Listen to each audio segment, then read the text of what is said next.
बिस्मिल्लाहिर्रहमानिर्रहीम। अस्सलाम वालेकुम नाजरीन, वेलकम टू द प्रोग्राम जायजा विद महविश मुमताज बेग। नाजरीन, आज किसी टॉप स्टोरी के ऊपर बात नहीं करेंगे। आज हम बात करेंगे जो बर्निंग इशू इस वक्त पूरे मुल्क में है।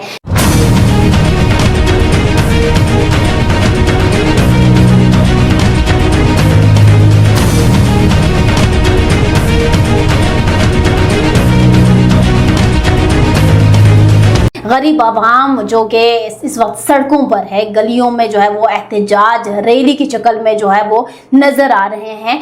बिजली के बिलों को अपने गलों में लटकाए बिजली के बिलों पर एहतजाज हो रहे हैं, क्योंकि जो हुकूमत की जानिब से मुख्तलिफ टैक्सेस उस पर लगाए गए हैं, बेजा के इजाफे किए गए हैं। घर के अखराजात से ज़्यादा तो अभी इस वक्त बिजली के बिल आ रहे हैं। इसके ऊपर मुल्क भर में अवामी एहतजाज, मुजाहिरे, रैलियाँ और हड़ताल का सफ़र जो है वो जारी है। कराची से खैबर तक हुकूमत और बिजली तकसीम करने वाली कंपनियों के ऊपर जो है वो आवाम का जो है वो नारेबाजी कर रहे हैं। उसके खिलाफ जो है वो आवाम भरपूर अंदाज में नाज़रीन सामने नज़र आ रहे हैं इस वक्त, और बिल्कुल बर्दाश्त की हिस्स जैसे कि ख़त्म हो जाती है उस अंदाज में सामने हैं। रावलपिंडी, मुल्तान, गुजरात, सखर, पेशावर, राजनपुर, गुजरांवाला, कराची, सरगोदा, सवाबी, विहाड़ी, पाकपतन, मियांवाली समेत आज़ाद जम्मू कश्मीर भर में जो है वो इस वक्त एहतजाज आवाम कर रहे हैं। और आज़ाद जम्मू कश्मीर के जो ज़िला पुंछ है वहाँ पर आवाम तो इस हद तक तैश में आ गई है, वो कह रहे हैं कि अपने खंबे उतार कर ले जाएं, हमें ना बिजली का बिल चाहिए ना ही हमें बिजली चाहिए आप लोगों की। इस हद तक जो है नाज़रीन वो आवाम इस हाल में आ चुकी हैं। और आए भी तो क्यों ना आए नाज़रीन, आवाम को महंगी बिजली के मुसलसल 440 वोट के झटके मौसूल हो रहे हैं। अब गरीब आवाम जो है वो जिंदा रहने की कोशिश करें या ये जो इजाफी चार्जेस के साथ बिल आ रहे हैं इसको भरने में लग जाएं। गरीब आवाम जो है वो अपने घर के मामलात देखें, बच्चों को तालीम दें और अपनी कमाई के ऊपर जो है वो कोई स्ट्रैटेजी प्लान करें, या फिर हुकूमत के बेजा जो डिमांड्स आ रहे हैं उनको पूरा करने की कोशिश करें। इस वक्त नाज़रीन एक गरीब घर में सरबराह भी परेशान, बच्चे भी परेशान, खवातीन भी परेशान, बुजुर्ग भी परेशान कि भाई अब बिजली के बिल कैसे अदा करें। बच्चे जो है वो इस वक्त स्कूल में पोस्टर्स के साथ खड़े हैं कि हमारे घर में हमारे माँ बाप जो हैं वो बिजली के बिल भरें या फिर हमारे जो है वो अच्छी तालीम के ऊपर जो है वो फीसें खर्च करें। घर में खवातीन अपने जेवरात तक तो बेच चुकी हैं, घर में और भी कोई जो इंपॉर्टेंट सामान था वो तक भी तो बेच चुके हैं। अब बताएं कि तीसरी बिल के लिए क्या बेचना है उन्होंने। दुकानें खुल नहीं रही, महंगाई में आए रोज़ इजाफा हो रहा है, होशरुबा इजाफा हो रहा है नाज़रीन। घर के अखराजात मुश्किल हैं, घर के किराए नहीं दिए जा रहे, और यहाँ पे बिजली के बिलों में इस कदर इजाफा, 10 से 14 इक़साम के तो टैक्सेस लगाए जा रहे हैं। लोग तो खुदकुशी पर उतर के आए में हैं, खुदकुशियाँ हो रही हैं, लेकिन नाज़रीन इससे फ़र्क हुकूमत को नहीं होना। जो हमारी सरकार है मौजूदा उनको कोई फ़र्क नहीं होगा कि कितनी खुदकुशियाँ इस वक्त हो रही हैं और कितनी जानें ज़िया हो रही हैं, और किस हद तक जो है वो मासूम बच्चे भी इस वक्त परेशान हाल में हैं। मसाजिद में ऐलानात भी हो रहे हैं कि बिजली का बिल कोई जमा न करवाएं, लेकिन नाज़रीन क्या ये मसाइल का हल है? ये तो रही है बात गरीब आवाम की, वो गरीब आवाम जो कि हर वक्त ही पिसती है, हर मसले में पिसती है और जिनका कोई पुरसाने हाल नहीं। नाज़रीन एक नज़र दौड़ाते हैं उन हमारे सरकारी प्रोटोकॉल जो लेते हैं उनको, जो है वो पेट्रोल, डीजल, बिजली जो है वो किस कदर मुफ्त उनको दी जाती है। ज़राए के मुताबिक 1,90,171 रिटायर्ड और हाजिर सर्विस मुलाजमीन को माहाना 3,47,58,825 फ्री यूनिट्स मिल रहे हैं, और इस कैटेगरी में नाज़रीन गरीब आवाम शामिल नहीं है। जबकि पाकिस्तान में बेरोज़गारी की शरह 10% है, महंगाई की शरह 28% से भी ज़्यादा हो गई है। इस कैटेगरी में गरीब आवाम है। इसके अलावा 90 लाख गाड़ियों को 220 अरब रुपए का मुफ्त पेट्रोल दिया जाता है, 550 अरब रुपए की मुफ्त बिजली दी जाती है। अक़वाम मुत्तहिदा की एक रिपोर्ट के मुताबिक पाकिस्तान में अशराफिया पर $17.5 अरब खर्च हो रहे हैं। नाज़रीन पूछेगा कौन, जवाब कौन देगा, और ये सारी बातें गरीब आवाम तक कौन पहुंचाएगा? क्योंकि गरीब आवाम को तो सिर्फ जो है वो एक आटे की थैली के पीछे लगाया जाता है। सिर्फ चीनी की कीमतों में इजाफे, दालों की कीमतों में इजाफे, पेट्रोल डीजल की कीमतों में इजाफे, बिजली जो है वो इस वक्त उसकी कीमत में इजाफा करके सरदर्द बनाया जाता है। बात करें निगरां हुकूमत की, तो नाज़रीन निगरां वज़ीर आज़म साहब इसके ऊपर इजलास तो बुला रहे हैं, लेकिन उस इजलास में कोई रिलीफ नहीं मिल पा रहा आवाम को। ऐसा लग रहा है कि वो जितने भी इजलास कर रहे हैं, रिलीफ इम्पॉसिबल इजलास शायद बुला रहे हैं। फरमाते हैं कि भाई IMF की शराइत पर अमल पैरा होना ज़रूरी है, वरना हमें जो है वो कर्जे नहीं मिलेंगे, किस्त रुक जाएंगे, सब्सिडी नहीं दे सकते, IMF की शराइत माननी पड़ेगी, वादा खिलाफी नहीं कर सकते। तो आया सवाल ये है हमारे मौजूदा वज़ीर आज़म से कि ये जो कर्जे आ रहे हैं, क्या ये गरीब आवाम को मिल रहा है इससे कोई रिलीफ? ये तो ऐसा लग रहा है कि IMF का मुआहिदा सरकार ने किया ही अपने लिए है, अपने प्रोटोकॉल्स के लिए, अपने शान शौकत के लिए, अपने रिलीफ के लिए, क्योंकि इससे गरीब आवाम को तो कोई फ़ायदा नहीं हो रहा। लग ऐसा रहा है नाजरीन कि ये कर्जे पाकिस्तान के गरीब आवाम के लिए तो बिल्कुल भी नहीं है। मज़े की बात नाज़रीन, हमारे जो निगरां वज़ीर आज़म है, खैर जितने भी वज़ीर आज़म गुजरे हैं अब तक के, सबकी ही अलग क्वालिटीज़ थी, यूनिकनेस थी, और इनमें भी एक मज़े की जो है यूनिकनेस सामने ये नज़र आती है कि ये अपनी ही कही हुई बात को शायद अंडरस्टैंड ही नहीं करते हैं। ये पहले बात कर जाते हैं, स्टेटमेंट दे जाते हैं, और बाद में कहते हैं कि नहीं जी मेरा ये कहने का हरगिज़ मतलब नहीं था, और एक्सप्लेनेशन दे रहे होते हैं। तो वज़ीर आज़म साहब बात कम से कम ऐसी कहा करें ना कि जो सामने वाले बंदे को पहले ही जो है वो बाद में समझ आ जाए करे, और आपको दोबारा एक्सप्लेनेशन देने की ज़रूरत ही ना हो। पहले वो कहते हैं कि भाई अगर यहाँ से जवान तिब्का जो है वो बाहर ममालिक में जा रहे हैं तो जाएं, बिल्कुल जाएं, खाली करें मुल्क, ये खाली करके चले जाएं, और बाद में कहते हैं नहीं जी मेरा ये कहने का मतलब नहीं था। फिर कहते हैं कि भाई इतना भी कोई जो है वो महंगाई का तूफान नहीं आया, बड़ा चढ़ा के बताया जा रहा है कि बिजली के बिल इतने आ रहे हैं, और प्रोपेगेंडा किया जा रहा है, पहिया जाम हड़ताल करने की कोई इतनी भी कोई ज़रूरत नहीं है। फिर बाद में कहते हैं कि नहीं जी मेरा ये कहने का मतलब नहीं था। तो वज़ीर आज़म साहब काइंडली अपने इर्द गिर्द जो आपके टीम मेंबर्स हैं उन्हीं से पूछ लिया करें, मुशावरत कर लिया करें कि बोलना क्या है, और उसके बाद उस बात को आगे कन्वे कैसे करना है, क्योंकि यहाँ तो नाज़रीन समझ से बालातर है। ये बैठे हैं अपने मज़े और अपने जो है वो रिलीफ आराम से ले रहे हैं। बात करते हैं जो पाकिस्तान के नज़दीकी ममालिक हैं नाज़रीन, वहाँ पर इस वक्त बिजली की क्या कीमत है। इंडिया में बिजली फ़ी यूनिट 2 रुपये 30 पैसा है, 2 रुपये नाज़रीन। बांग्लादेश में बिजली फ़ी यूनिट 2 रुपये 25 पैसा, 2 रुपये। अफ़गानिस्तान में बिजली फ़ी यूनिट 11 रुपये 70 पैसा है। ईरान की बात कर लेते हैं, करीबी जो मुल्क है पाकिस्तान का, 8 रुपये 9 पैसा। और अब आते हैं मुल्क खुदादाद की अगर बात की जाए, 50 रुपये से भी अब जो है वो एक्सटेंड कर दी गई है, तकरीबन 100 तक तो आराम से जाएगी फ़ी यूनिट बिजली की कीमत। नाज़रीन इस वक्त गरीब आवाम के लिए ये हुकूमत काम करती है, ये सरकार की पॉलिसीज़ हैं रियासत को संभालने के हवाले से।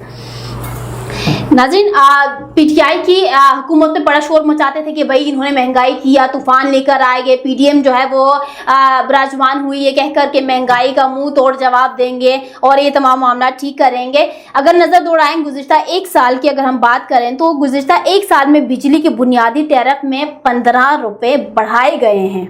माहाना और समाही एडजस्टमेंट के साथ टैक्सेस की मद में सार्फिन पर 1500 अरब का बोझ डाला गया है, जो कि अभी 35 अरब तक भी जा सकता है।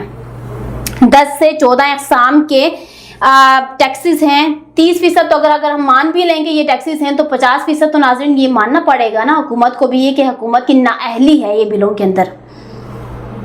नाज़रीन कुछ सवालात हैं जो क्या है रियासत से, वैसे रियासत किसके हाथों में है उनसे पूछना ये चाहिए, सरकार को जवाब तो देना चाहिए नाज़रीन कि ये जो गरीब आवाम पर बिजली का बिल इस तरह से मुसल्लत किया जा रहा है, गरीब आवाम की बजाय अशराफियों पर टैक्सेस क्यों नहीं आयद किए जाते? सरकार जवाब दे ना। वापडा अहलकारों को जो मुफ्त बिजली इस वक्त मिल रही है उसको बंद क्यों नहीं करते? सरकार जवाब दे। 18वीं तरमीम के बाद कई महकमे ऐसे हैं नाज़रीन जिनको बंद होना चाहिए था, وہ کیوں اب تک کھلے ہوئے ہیں اور اس پہ جو ہے وہ انویسٹمنٹ کیے جا رہے ہیں جن کا کوئی فائدہ ہی نہیں ہے؟ سرکار جواب دے۔ ججز، جرنیل، افسر شاہی، رکن پارلیمنٹ، سرکاری ملازمین، وابڈا جو ملازمین ہیں ان کو جو مفت بجلی اس وقت مہیا ہو رہی ہے اس پر پابندی عائد کرے نا، سرکار جواب دے۔ بجلی چوروں کو کیوں نہیں پکڑتے؟ ہر حکومت آ کے یہی کہتی ہے کہ بھائی بجلی چوری ہو رہی ہے، اتنے سے اتنے پرسنٹیج، 20 سے 30% جو ہے وہ بجلی چوری ہو رہی ہے، سب کو معلوم ہے، سب کو پتا ہے، تو یہ چوروں کو گرفتار کیوں نہیں کرتے، کیوں چوری نہیں پکڑتے؟ سرکار جواب دے اس کا۔ بلوں میں 30% حکومتی ٹیکس، ناظرین سرکار جواب دے اس بات کا کہ یہ 30% جو حکومتی ٹیکس ہے یہ صرف غریب عوام پہ کیوں ہے؟ اس ٹیکس کا جو لوڈ ہے وہ اس مد میں بھی کم کیا جا سکتا تھا کہ اپنے پروٹوکولز میں تھوڑی سی کمی لے کر آ جاتے ہیں۔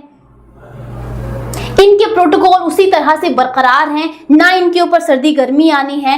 جتنے بھی مسائل ہیں، جتنے بھی پرابلمز ہیں، غریب عوام کا جو پسینہ ہے وہ خون کے ساتھ ناظرین نکالا جا رہا ہے۔ کیا یہ ٹیکس جو ہے وہ اس کا بوجھ ہلکا نہیں کیا جا سکتا تھا؟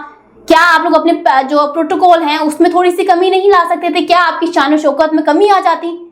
سرکار جواب دیں اب اس کا۔ افسران کو جو مفت سہولتیں مل رہی ہیں وہ کیوں نہیں واپس لیتے ہیں؟ ناظرین G S T, income tax, withholding tax, general sales tax, extra tax, further tax, اور بھی کوئی نام رہتا تھا تو وہ نام بھی ذرا اس بل میں ایڈ کر دیتے ہیں۔ سرکار جواب کیوں نہیں دیتے ناظرین؟ سرکار کو تو جواب دینا چاہیے۔ سرکار ہی تو اس وقت جو ہے وہ ریاست سنبھال کے بیٹھے ہوئے ہیں۔ عوام کے زخموں پر نمک چھڑکنے کے لیے ناظرین ہمارے سیاسی جماعتیں ہر وقت جو ہے وہ میدان میں آتے ہیں، نو ڈاؤٹ اس بار بھی آئے ہوئے ہیں، غریب کے دکھ میں شریک ہوں گے۔ جی پیپلز پارٹی کا بھی عوام کو احتجاج میں شامل ہونے کی کال۔ پیپلز پارٹی کے کچھ ارکان ہیں جنہوں نے کہا ہے کہ بجلی کے بل بہت زیادہ آ رہے ہیں، غریب عوام کیسے برداشت کرے گی؟ تو بھائی جب آپ لوگوں نے 16 ماہ میں کیا کارنامہ کیا ہے، یہ اسی کارنامے کا ازالہ تو غریب عوام کر رہی ہے۔ جے یو آئی کا بھی احتجاجی ریلے میں شامل ہونے کا اعلان، اے این پی کا بھی احتجاج کا اعلان، ایم کیو ایم کے ارکان کا بھی ریلی میں شرکت کا اعلان، پی ایم ایل این بھی عوام کے اس دکھ درد میں جو شریک ہونے کے دکھاوے بھی بہت اچھے انداز میں کر رہے ہیں۔ مریم نواز صاحبہ کرسی پہ بیٹھ کے کہہ رہی ہیں کہ بھائی عمران خان اس وقت یہ سارے معاملات گڑبڑ نہیں کرتا، اور ایک دفعہ نواز شریف کو آنے دیں، پھر دیکھیں کیسے جو ہے وہ پاکستان کی قسمت سنوارتے ہیں، غریب عوام کو کیسے جو ہے وہ اندھیرے سے نکال کے روشنی میں لے کر آتے ہیں۔ تو جو اتنا عرصہ بیڑا غرق کیا ہے، جس کا آج جو ہے وہ ازالہ غریب عوام بھگت رہی ہے، وہ ان حکومتی جماعتوں کو نظر نہیں آتا، وہ ان سیاسی جماعتوں کو نظر نہیں آتا۔ ناظرین سب کے سب اپنے پوائنٹ سکورنگ کے پیچھے پڑے ہوئے ہیں، سب کے سب اپنے پروٹوکولز میں کوئی کمی نہیں لائے گا، کیونکہ ان کی شان و شوکت میں کمی آ جاتی ہے۔ ایسے پھرتے ہیں، ایسے چلتے ہیں، ایسا اپنا وے آف بیہیویئر رکھتے ہیں ناظرین کے باہر کے ممالک ایسا وہ سمجھتے ہیں کہ پاکستان جس کی معیشت سنبھلی ہوئی ہے، ایسے ممالک میں دوسرے نمبر پر ہے۔ شاید پاکستان ایسا جو ہے وہ ایسا ملک ہے جس کی معیشت سنبھلی ہوئی ہے اور وہ معاشی اعتبار سے بالکل سسٹینیبل جو ہے وہ پروجیکٹس لگے ہوئے ہیں، اور وہ جو ہے وہ امیر ترین ممالک کی دوسری فہرست میں۔ ایسے ہمارے وزراء، ایسے ہمارے حکومتی ارکان، ایسے ہمارے جو لیڈرز ہیں وہ ایسے گھومتے پھرتے ہیں جیسے کہ غریبی تو پاکستان کے نہ کہیں کسی ایریا میں نام و نشان ہی نہیں ہے۔ یہ حالت ظاہر ناظرین ہمارے پولیٹیشینز کا، ہمارے لیڈرز کا، ہمارے سیاسی جماعتوں کا۔ پی ایم ایل این جو ہے وہ ہر وقت یہی نعرہ لگا کے گھومتی ہے کہ بھائی ایک دفعہ نواز شریف کو آنے دیں، پھر دیکھیں کیسے معاملات ٹھیک ہوتے ہیں، کیسے اندھیرے سے نکال کے باہر لائیں گے، کیسے پہلے لوڈ شیڈنگ ختم کیا، ابھی بھی بلوں میں جو ہے وہ اضافہ جو کیا جا رہا ہے، ٹیکسز لگائے جا رہے ہیں، وہ کیسے ختم کرتے ہیں۔ پی ایم ایل این شاید یہی بات بھول جاتے ہیں کہ جتنے انہوں نے پروجیکٹس لگائے ہیں، آج انہی پروجیکٹس کے اوپر جو ہے وہ ٹیکسز لگے ہوئے ہیں۔ یہ جو پہلے کارستانیں کی ہیں اسی کا ازالہ جو ہے وہ عوام کر رہے ہیں، بلکہ بھگت رہے ہیں عوام۔ پہلے کے سٹیٹمنٹس اٹھا کے آج دیکھ لیں چینج ہیں۔ مفتاح اسماعیل صاحب جب وزیر خزانہ تھے بلکہ جب نہیں تھے انہوں نے کیا کہا، سن لے ذرا۔ کیا اس وقت 4.5 روپے بجلی اور بڑھانی چاہیے؟ ہم سمجھتے ہیں بجلی کے ریٹ تو کم ہونے چاہیے۔ ہم نون کو آنے دیں، ہم ریٹ کم کریں گے، ہم کنسمپشن بڑھائیں گے، ہم انشاءاللہ 35,000 میگا واٹ आवर्स लेके जाएंगे, आप देखिएगा सीजनल इफेक्ट कम करेंगे और हम आपको सर्कुलर डेट भी खत्म करके दिखाएंगे और रेट कम करके दिखाएंगे। जब हम आएंगे तो बिजली सस्ती करेंगे, इन्फ्लेशन कम करेंगे। मैं आपको सच बता रहा हूँ, ये आप देखिएगा इंशाअल्लाह ताला हम आएंगे तो बिजली भी सस्ती करेंगे, हम बिजली के ऊपर इंडस्ट्री को लेकर आएंगे, हम साइक्लिक कम करेंगे। आपको मेरा जवाब एक्सेप्ट करना पड़ेगा ना कि मैं बिजली कम करूंगा। कहते ये हैं कि भाई एक दफा हमें आने दें, देखें बिजली कैसे सस्ती करते हैं, एक दफा हमें आने दें। अब जब आए हैं तो उन्होंने क्या कहा, मुश्किल फैसले करने पड़ते हैं। इसहाक डार साहब कहते हैं कि मिफ्ता इस्माइल को चाहिए स्ट्रैटेजीज बनाएं, अच्छे से काम करें, देखें कैसे जो है वो महंगाई कम होती है, कैसे बिजली की कीमतों में कमी आती है। और जब वो बाहर से तशरीफ लाए तो उन्होंने कैसा बेड़ा गर्क किया। सब छोड़े नाज़रीन, मरियम औरंगजेब साहिबा का स्टेटमेंट जरा सुन लें। 12 रुपए पेट्रोल रात के अंधेरे में तुम्हें बढ़ाने में शर्म नहीं आई? दिल नहीं हिला कि पाकिस्तान की आवाम जो रोटी नहीं खा सकती, जो दवाई नहीं खरीद सकती, वो 12 रुपए पेट्रोल। इस तरह के फैसले आवाम के लिए मुश्किल फैसले होते हैं। हमने 15 माह में अपनी जो लोग कहते थे कि जो सियासत है आपको वो देखनी चाहिए थी, अपनी पॉलिटिकल पार्टी की सियासत को देखना चाहिए था और आपको ये गवर्नमेंट नहीं लेनी चाहिए थी, लेकिन उसके लिए फैसला दो रास्ते थे, वज़ीर आज़म शहबाज शरीफ साहब के पास, पाकिस्तान मुस्लिम लीग नून के पास, और इस वक्त जो जमातें कोalition पार्टनर्स हैं जो इस वक्त कैबिनेट में बैठी हैं और गवर्नमेंट का हिस्सा है, क्या हम मुल्क को बचाएं, रियासत को बचाएं कि अपनी सियासत को बचाएं। तो फैसला रियासत और मुल्क को बचाने, मुल्क की मईशत को बचाने का लिया गया। ये है नाज़रीन हमारे अपने पॉलिटिशियंस के डबल स्टैंडर्ड्स, ये जो दोहरे चेहरे रखते हैं ना कि आप करें तो सब कुछ गलत, क़यामत अभी ही आ जानी चाहिए, और हम करें तो बर्दाश्त कर लें, थोड़े से मुश्किल फैसले हैं, हल हो जाएंगे। पीपल्स पार्टी का भी ये दावा है कि एक दफ़ा बिलावल भुट्टो को वज़ीर आज़म बनने दें, फिर देखें पाकिस्तान को कैसे चमकाते हैं, कैसे जो है वो ऊपर लेके जाते हैं। तो अभी जो 16 माह की हुकूमत रही है PDM की, उसमें बिलावल साहब क्या कर रहे थे? वो दौरे क्या इनके पर्सनल दौरे थे, जहाँ वो उनके सारे के सारे अखराजात जो है वो कौमी खजाने से जा रहे थे, सारे प्रोटोकॉल्स उसके सरकारी थे, और फिर कहते हैं कि हमें आने दें एक दफा हुकूमत में। तो ये जो 16 माह में बिलावल साहब कर क्या रहे थे, वो दौरे किस लिए थे? आसिफ जरदारी साहब को बड़ा होल्ड है, बड़े उनके डिसीजंस के ऊपर अमल पैरा होते हैं लोग, उनके हुक्म के बगैर तो एक सिक्का नहीं हिलता। तो 16 माह में क्या कारस्तानी की है कि जब दोबारा वो आएंगे हुकूमत में, इख्तिदार में आएंगे, तो फिर वो जो है वो झंडे गाड़ेंगे। PTI नाज़रीन याद होगा, चेयरमैन PTI तो बिल लेके कंटेनर्स में खड़े रहे, आज देखें अपनी जान वो बचाए जा रहे हैं। वो सारे के सारे कारकुन लगे हुए कि पहले किसी तरह हमारी जान तो बच जाए, फिर देखेंगे गरीब आवाम का क्या करना है क्या नहीं। तो नाज़रीन ये सारे के सारे सियासी जमातें सिर्फ और सिर्फ लॉलीपॉप देते हैं, पिसते सिर्फ गरीब आवाम में। कि अगर ये लोग ज़रा भी आवाम को रिलीफ देने की सोचते या आवाम का दुख दर्द रखते, तो आज ये अपनी प्रोटोकॉल्स में अच्छे खासे परसेंटेज के साथ कमी लाते हैं। 10 गाड़ियों की जगह अगर 5 गाड़ियां रखते हैं तो भी ये वज़ीर आज़म, ये वज़ीर ख़जाना और दीगर वज़रा ही लगते हैं। किसी ने इनको साइकिल पे जाने को नहीं कहा, लेकिन ये 10 की बजाय 20 गाड़ियां अपने साथ रखना वाजिब समझते हैं, ताकि पता लगे कि किसी मुल्क के कुछ वज़रा हैं। ना शर्म, ना हया और ना ही गैरत इन लोगों को छू कर गुजरती है। खुदकशियाँ आवाम करती है, सड़कों पर एहतजाज आवाम करते हैं, रुलते पिसते पसीने के साथ खून आवाम का बहता है। इनका क्या है? दूसरों के आगे गुलाम बन के रहना तो इनकी आदतों में शुमार है। मुल्क को बेच डालते हैं, फिर कहते हैं कि भाई आवाम के लिए किया है। कर्जे लाए जा रहे हैं, फिर कहते हैं कि भाई आवाम के लिए कर रहे हैं। हालांकि आवाम को तो उससे कोई रिलीफ नहीं मिल रहा। अपने मौज मस्ती, उस पर कमी नहीं आनी चाहिए, ये है सरकार का मोटो। ये होता है हर आने वाली सियासी जमात जो इख्तिदार में बैठती है उनका मोटो। लेकिन नाज़रीन खुदकशियाँ, इस तरह के रैले, इस तरह की एहतजाज और तोड़ फोड़, ये मसले का हल नहीं है। मसले का हल है कि रियासती पॉलिसी बनाई जाए और लॉन्ग लास्टिंग स्ट्रैटेजी बनाई जाए, लॉन्ग टर्म्स पॉलिसीज बनाई जाए। इसके अलावा मसले का हल नहीं बनता। टॉक ऑफ इक्वल जस्टिस होनी चाहिए, कैटेगरी बना के नहीं कि गरीबों के लिए ये, अमीरों के लिए ये सेटअप होना चाहिए। और सारा जब कुछ परेशानी आए तो गरीबों के सर पर डाल दो, थोड़ा सा रिलीफ मिले तो अमीर जो है वो अपने सर बुलंद कर लें। इक्वल इक्वालिटी की बात होनी चाहिए, रिलीफेबल एक्शंस की बात होनी चाहिए, गवर्नमेंट की जानिब से सस्टेनेबल प्रोजेक्ट्स होंगे, लॉन्ग टर्म्स के बिहाफ पर होंगे, तभी गरीब आवाम को रिलीफ मिल पाएगा। गिव एंड टेक की बात होनी चाहिए नाज़रीन, ये नहीं कि भाई आप सारे परेशानी मुसीबत आएँ तो गरीब ने हैंड ओवर कर दो और मुराद आएँ तो फिर वो अमीर अपने जेबों में भर लें। In the end of program, I just want to say that everything is possible. Nothing is impossible. Just the word impossible is impossible. Otherwise, everything is possible. So just believe in yourself.